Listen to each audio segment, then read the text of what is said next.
Avant de commencer, je vous invite à aller vous préparer un chocolat chaud, un café, un thé et de quoi grignoter parce que j'ai beaucoup de choses à vous montrer, à vous présenter, des livres que j'ai lus, des livres que je n'ai pas encore lus, des découvertes, bref, de très beaux livres encore pour ce mois de septembre. J'ai divisé cette vidéo en 3 sous-catégories.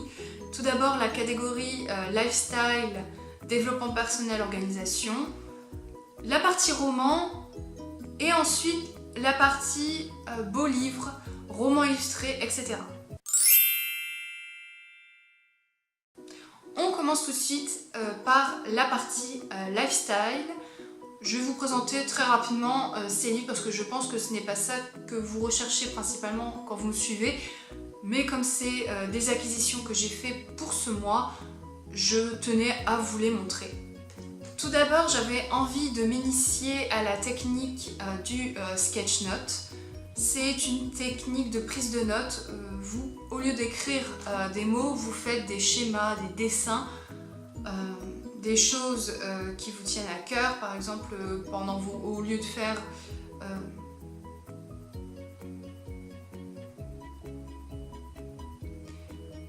j'avais envie de m'initier à la technique du sketch note, donc c'est-à-dire prendre des notes à la manière de schémas, de dessins au lieu par le biais de mots. J'ai donc fait quelques recherches et le créateur de cette technique, qui est Mike Rodd, a écrit un livre. Je vais donc vous présenter Initiation au sketch note de Mike Rodd.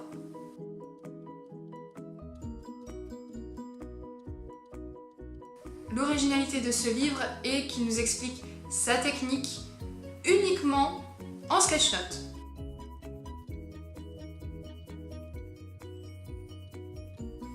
Alors, à la fois, c'est un livre méthodologique et un livre d'exemple. J'ai également découvert la collection Mon Cahier à travers 2 titres ce mois-ci. Tout d'abord, Bullet Agenda, donc Mon Cahier Bullet Agenda écrit par Powa. J'ai un bullet journal, je souhaite m'améliorer, créer de nouvelles collections, etc. Et quoi de mieux qu'un livre pour m'expliquer tout ça, même si j'ai déjà la technique grâce aux nombreux vlogs, vidéos et Instagram que je suis, j'avais envie d'avoir un livre dans ma bibliothèque. J'ai donc choisi celui-là.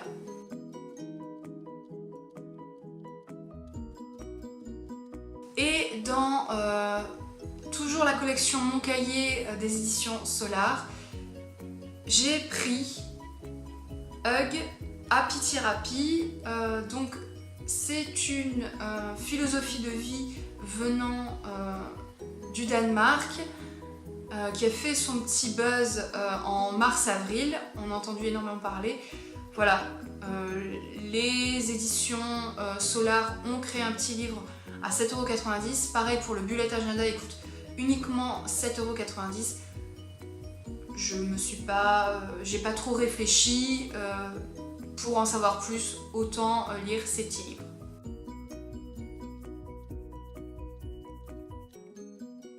Je ne vais pas développer plus sur ces livres. Si vous voulez plus d'informations, n'hésitez pas à me le demander en commentaire. Je ne sais pas si la partie lifestyle sur la chaîne vous intéresse, mais comme c'était mes achats du mois de septembre, je souhaitais quand même vous les montrer. Je vais poursuivre avec la partie roman. J'ai d'abord trouvé Le Cachot de la sorcière de Joseph Delaney. C'est un livre jeunesse. Je l'ai déjà lu. Je trouve qu'il est parfait pour s'initier un peu au genre horreur. Comme c'est un livre jeunesse, ça fait relativement peur, mais sans l'être trop. C'est du Joseph Delaney. Je voulais découvrir cet auteur. Et voilà, c'était une très bonne lecture pour moi. Et ça m'a donné envie justement de découvrir sa saga, L'Épouvanteur. Donc ce livre a rempli parfaitement son rôle. C'est un très bel objet livre. La tranchée bleue, il est illustré. Si vous le trouvez en occasion, laissez-vous tenter, pourquoi pas. Je l'ai vu sur la chaîne Piketty Booking, qui a également apprécié sa lecture.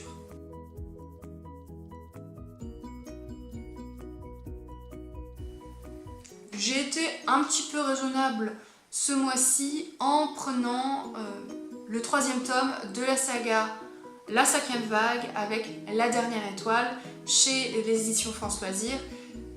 J'avais commencé le 1er tome, j'avais pas mal aimé les 150 premières pages. Je l'ai arrêté mais j'avais envie de le poursuivre. Je veux me procurer justement cette saga chez les éditions France Loisirs. Ça y est, c'est chose faite.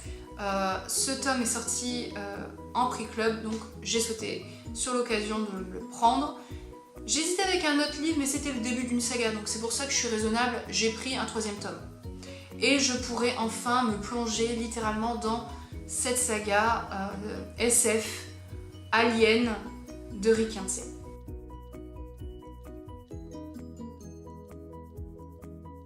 Je vais maintenant vous présenter un recueil de nouvelles, plutôt de la romance fantastique young adulte, avec le recueil de nouvelles Amour d'enfer. J'avais lu Nuit d'enfer au paradis, pareil, toujours d'un collectif d'auteurs chez les éditions Hachette, collection Black Moon.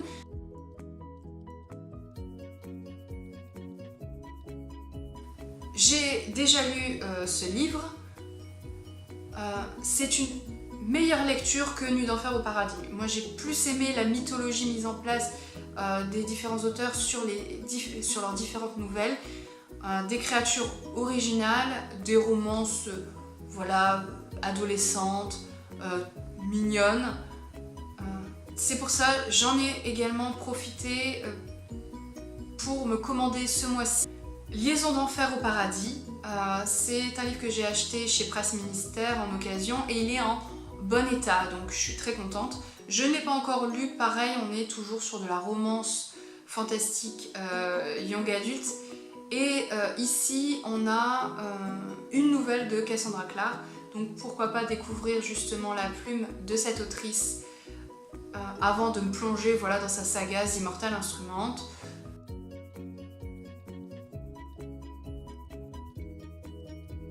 Dans le tome Amour d'enfer au paradis, j'ai découvert la plume de Scott Westerfeld, dont je vous avais présenté le tome Uglies le mois dernier.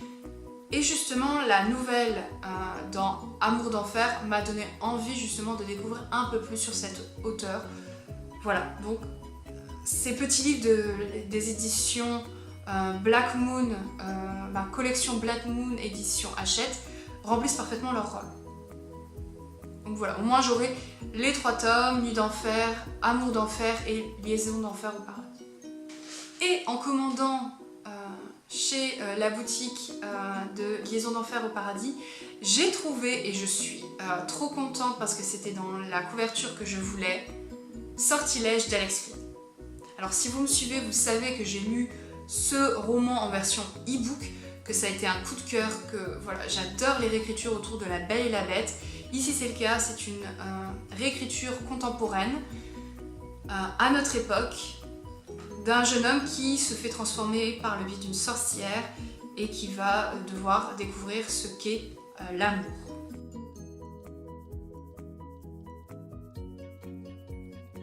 Pour moi ça a été un coup de cœur vraiment par son originalité, son langage moderne, etc. Et je voulais l'avoir en papier mais avec cette couverture et non pas la couverture du film. Donc je suis tellement contente de l'avoir trouvé en occasion, en très bon état, avec cette couverture. Oui, même des livres d'occasion, je reste superficielle. J'ai également trouvé Blanche Ténèbres. C'est un one-shot. C'est sorti chez les éditions Bayard Jeunesse.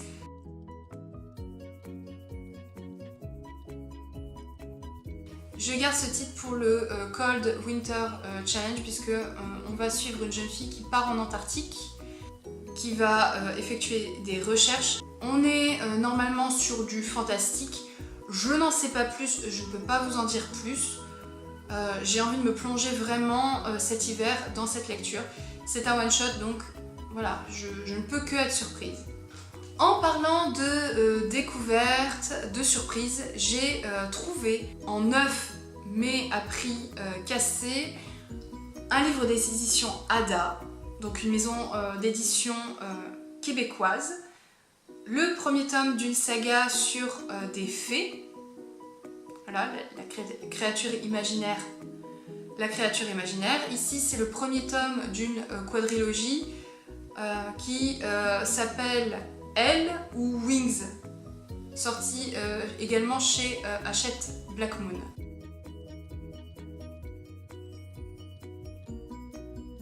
Je suis très contente de pouvoir découvrir cette maison d'édition et également le thème des fées, de la féerie dans la littérature.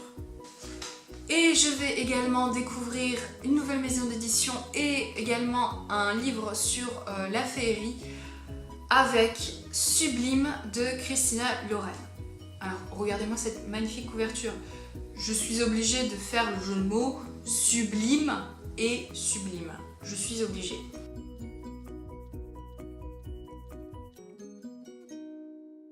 L'originalité de ce livre est qu'on va suivre un point de vue alterné entre le garçon et la jeune fille, et normalement ça va parler de fées.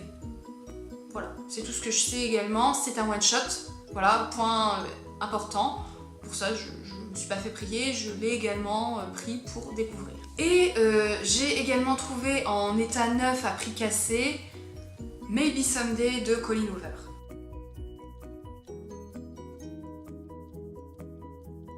Alors vous allez me dire, t'as déjà un Colleen Hoover dans ta pile à lire.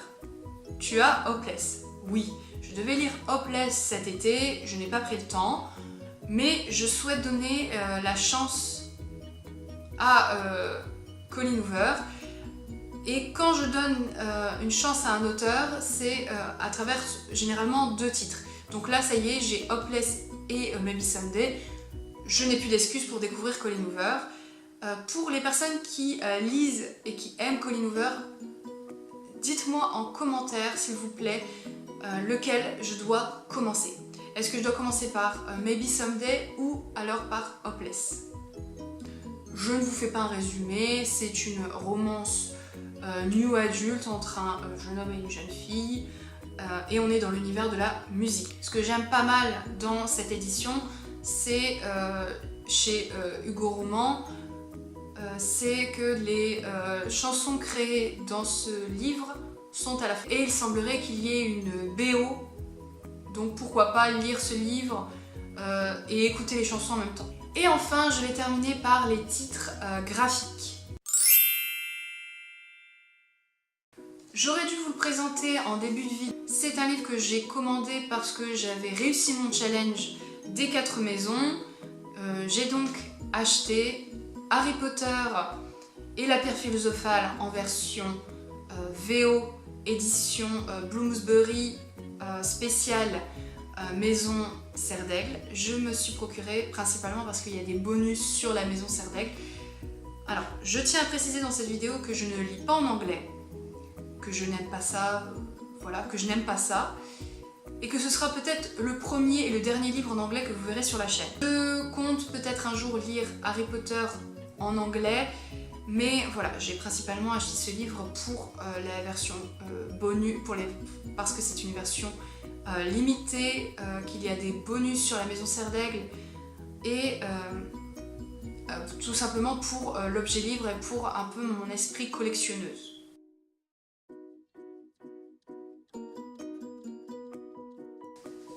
Je me suis également procuré La Belle et la Bête, le tome 2, Le Destin de la Bête.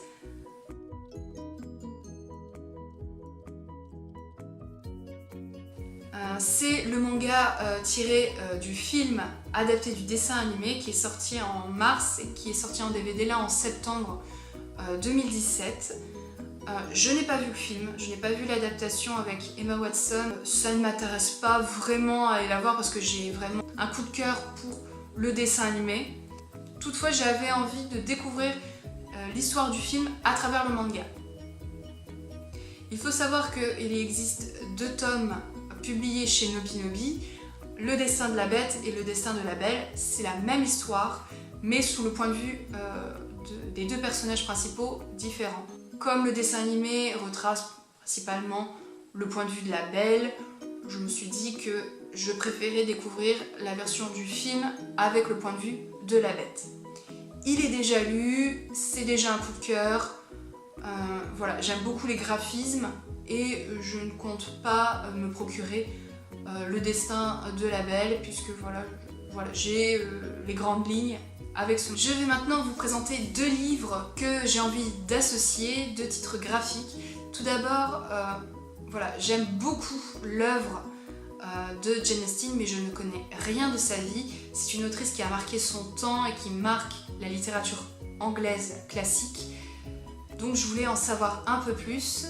Et j'ai découvert un titre à la fois biographique et graphique avec Biographics Austen. Ce livre retrace les grands faits de la vie de Jane Austen, les grands faits de son œuvre, combien de livres elle a vendu, combien de livres ont été édités. La particularité de ce livre, c'est qu'il est entièrement graphique, il y a beaucoup de schémas.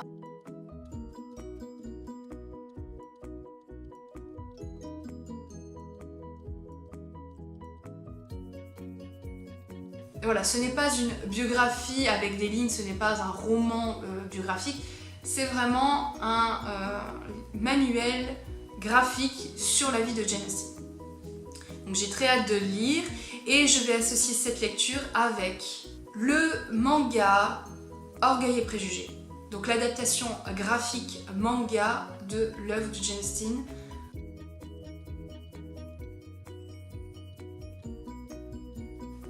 Ça fait très longtemps, ça fait à peu près 1 an que j'ai envie de me le procurer.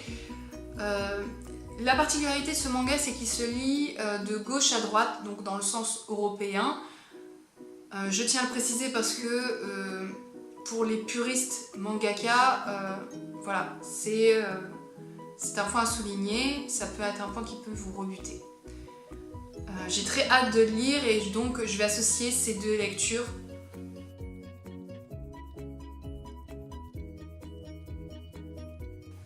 Comme quoi on peut lire des classiques, on peut lire des biographies avec des supports différents. Et enfin, vous savez mon amour pour la mythologie grecque, vous l'avez compris avec mon pseudo. Je ne pouvais pas passer à côté quand j'ai reçu le catalogue France Loisirs. Ils ont édité la BD Prométhée et la boîte de Pandore, dirigée par Luc Ferry.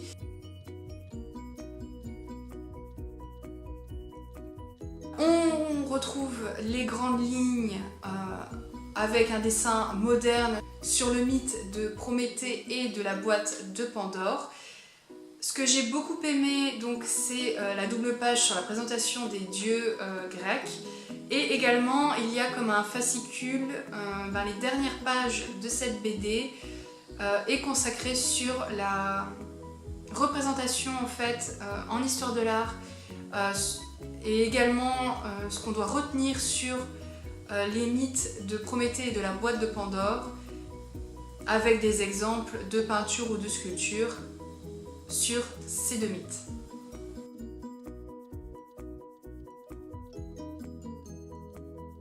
Voilà, il ne pouvait qu'atterrir dans ma bibliothèque et j'ai très envie de collectionner ces différentes BD dans ma bibliothèque. Voilà, c'en est tout pour le book haul du mois de septembre.